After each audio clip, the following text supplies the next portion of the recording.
messieurs, bonsoir et merci à vous tous d'être au rendez-vous de ce nouveau journal sur Nyota à télévision. Dans l'actualité, ce 13 octobre 2015, nous allons parler nos routes, de l'état des routes dans la ville de Lubumbashi. Ainsi, nous parlerons donc de la réhabilitation de l'avenue Chef Christophe au quartier Golf, Météo, et également des travaux effectués en ce moment sur l'avenue des Cimetières et ceux également effectués sur l'avenue de Zaro-Caria. C'est au menu également de cette édition d'information, un mot de culture avec la sortie officielle de l'album 13e apôtre de l'artiste musicien Koffi Olomide. À Lubumbashi, ses fans se sont retrouvés en la salle Choukra pour déballer les coffrets originaux contenant les 4 DVD. Un compte rendu dans ce journal avec Léon Magloire Monga.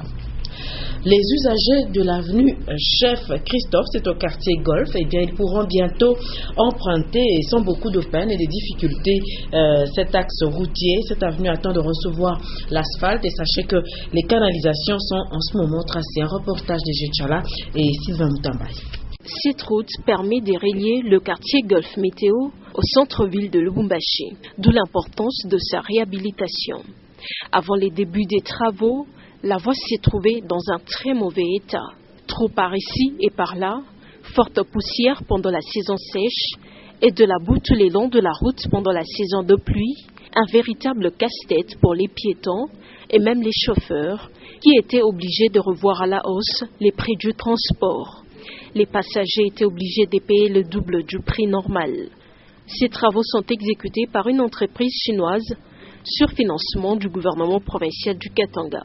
Les travaux de creusage de canalisation sur l'avenue Chef Christophe sont en leur 3e jour, ce 13 octobre 2015. Et nous restons sur les routes de Lubumbashi. Cette fois-ci, c'est pour parler des travaux de réhabilitation de l'avenue des Cimetières et des travaux qui se poursuivent après la couche de fondation. L'on pose actuellement la couche de base et retenez également que l'avenue des Zaro-Caria est en ce moment asphaltée. Consolat Tanja, Félix Kalombo. À l'approche de la pluie à Lubumbashi, certains chantiers routiers sont obligés d'évoluer à pas de géant. Cas de l'avenue des Cimetières qui connaît la pose de la couche de base, la couche de fondation est déjà posée, les travaux de bordure sont déjà terminés. D'ici peu, les 255 mètres qui mènent jusqu'à l'avenue Savonnier seront praticables et finalement, le trafic pourrait être réouvert sur toute l'avenue des Cimetières.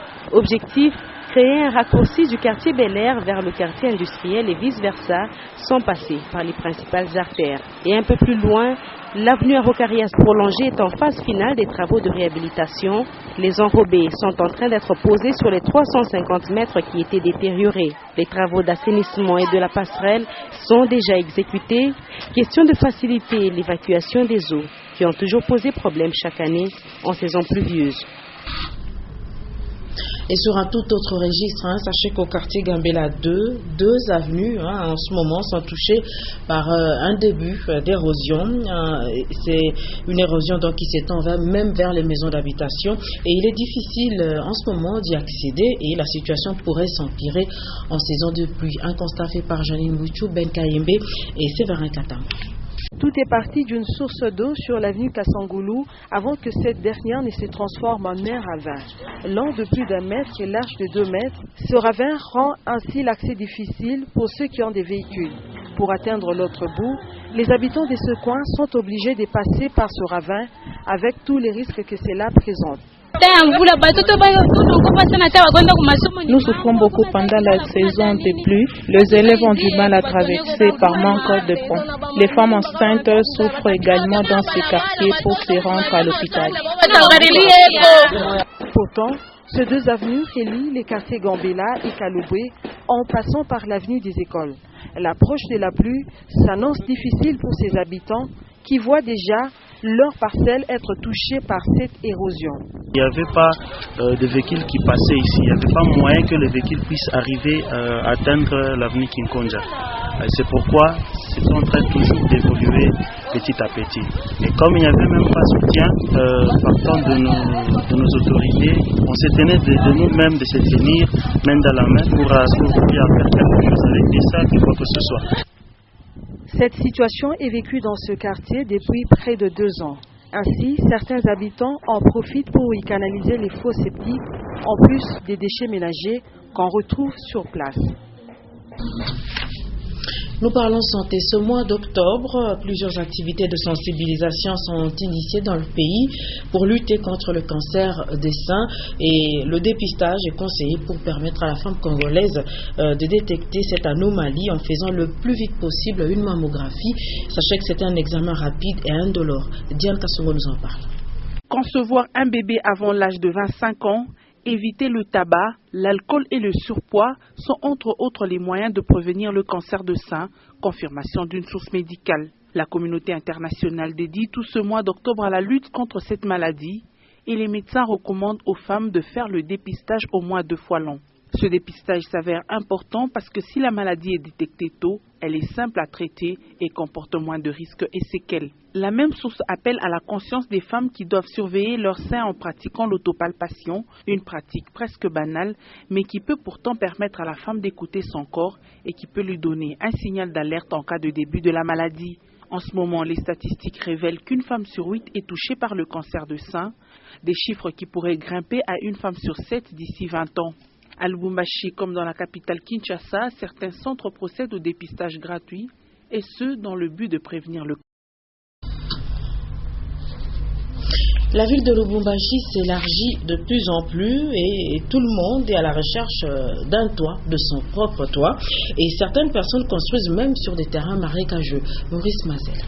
En quête de terrain, les Louchoises et Louchois s'achètent vaille que vaille des parcelles même dans des endroits à risque.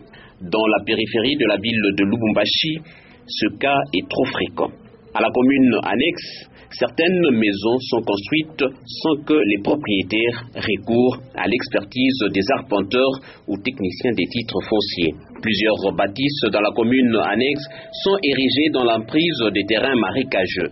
L'expérience empirique véhiculée par la pensée populaire indique que l'eau dont les ondes non aedificandi disparaît au fil des années, plus les hommes aménagent. En l'absence des techniciens des cadastres et ceux de l'urbanisme, l'urbanisation de la ville de Lubumbashi est vouée à l'échec total. Aujourd'hui, une partie du quartier annexe est envahie par des constructions anarchiques. Des maisons sont à ce jour construites sans tenir compte des normes urbanistiques au point où les avenues sont inexistantes.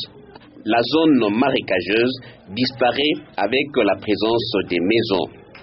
Mais chaque saison de pluie, ce quartier se vide de ses habitants. Tout le monde se sauve jusqu'à ce que les eaux se retirent. Parlons religion à présent, l'église luthérienne locale de la République démocratique du Congo et ses différents partenaires étrangers échangent sur leur partenariat ce 13 et 14 octobre 2015. C'est un cadre donc pour définir des nouvelles orientations de la collaboration, son évaluation et également l'accompagnement de l'église pour son auto-prise en charge. Sachez également que les délégations venues d'Allemagne, Tanzanie et d'ailleurs ont assisté au culte d'ouverture des travaux. Antoine Roger Mbouyi, Sylvain Moutambal. Sortie d'une impasse de plus d'une décennie, l'église évangélique luthérienne au Congo restaurée pense désormais à son développement. D'où ce culte d'ouverture marquant le démarrage des assises du cadre d'échange, église locale de la RDC, les partenaires étrangers venus du nord et sud d'Allemagne, Tanzanie et autres pays. Et aujourd'hui, nous sommes en train de remettre cette église sur la rampe de lancement. Et pour ce faire, nous avons besoin du concours des églises sœurs. J'ai été en Allemagne le mois passé pour faire la plaidoirie du programme ambitieux que nous avons pu permettre à cette église de s'autofinancer dans les 5 années à venir. Définir les orientations du partenariat, en faire l'évaluation et modalités d'accompagnement, en constituer les gros. Ça fait plusieurs années que notre église dépendait essentiellement de l'appui extérieur, mais maintenant nous grandissons, nous voulons présenter un programme ambitieux en faisant voir ce dont nous sommes capables d'assumer nous-mêmes afin que les partenaires voient quelle pourrait être leur partition dans cette œuvre. Tous mobilisés, les évêques et délégations venus de partout en RDC restent déterminés à bien échanger du mardi 13 à mercredi 14 octobre. D'où leur présence au culte présidé par l'évêque président Mwamba Soumaïli de l'ELCO RDC, au cours duquel l'officiant a invité les chrétiens à faire usage des dons et grâces placés en eux par le Créateur. Je vous le disais en début de journal que nous parlerons culture. Il s'agit donc du lancement ce mardi 13 octobre 2015 du 13e apôtre, l'album de l'artiste musicien Koffi Olomide à Lubumbashi. La cérémonie de lancement a eu lieu en présence de plusieurs de ses fans en la salle Choukra où Guy Bouchiri avec d'autres amis, les amis de Koffi Olomide ont déballé les coffrets originaux contenant chacun 4 DVD qui ont été dégustés sur place. Un reportage de Léon Magloire Monga et Victoire Mwambaye.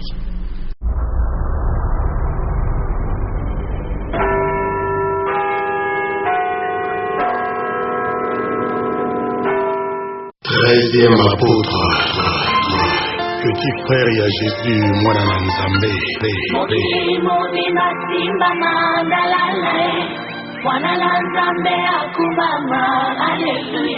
13h13, ce mardi 13 octobre était la fin du suspense. Guy Bouchiri et tous les amis de Koffi Olomide résidant à Lubumbashi ont assisté au déballage du colis contenant plusieurs coffrets de l'album 13e apôtre du Grand Mopao. Un événement auquel a assisté dans la salle Choukra toute la crème de la chronique musicale louchoise. M. Edouard Kassongo faisait partie des organisateurs de cet événement riche en couleurs. Aujourd'hui, j'ai vu que Koffi Olomide à Lubumbashi était aimé de manière particulière. Le mot d'ordre a été respecté. Ce mardi 13 à 13h13, tout le monde était présent pour lancer la distribution de cet album. Et donc ce mardi, c'est un mardi particulier, comme je l'ai dit, parce que c'est un mardi sous Koffi Olomide. Dans chaque coffret, 4 DVD, un total de 39 titres, rumba et seben confondus. Et à en croire les propos des chroniqueurs qui ont assisté à la cérémonie du lancement, ainsi que les amis de Koffi Olomide, cet album annonce déjà ses couleurs. Les amoureux de la bonne musique du quartier latin, une fois de plus invités à consommer cette nouvelle denrée musicale tant attendue. Voilà, mesdames, messieurs, c'est sur cette note culturelle que s'achève cette édition d'information. Merci de l'avoir suivi. Je vous rappelle que dans l'actualité, ce 13 octobre, justement, l'on a parlé de l'état des différentes avenues de la ville de Lubumbashi. L'on a évoqué la réhabilitation de l'avenue Chef Christophe au quartier Golf. L'on a également parlé des travaux effectués en ce moment sur l'avenue des Cimetières et à Rocaria. On a justement parlé culture avec le lancement ce 13 octobre 2015 de l'album 13e apôtre de l'artiste Koffi Olomide à Lubumbashi. Ces différents fans se sont retrouvés en la salle Choukra pour déballer justement les coffrets originaux contenant chacun 4 DVD. Merci de nous avoir suivis et je vous souhaite de passer une très belle soirée sur notre télévision. Au revoir.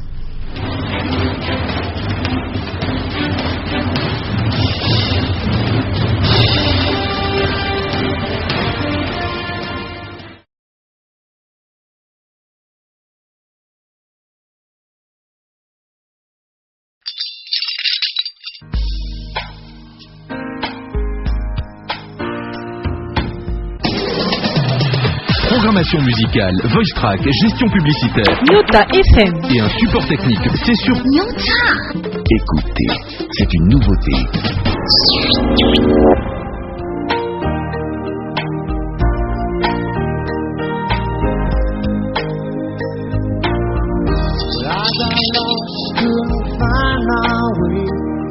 I guess there's nothing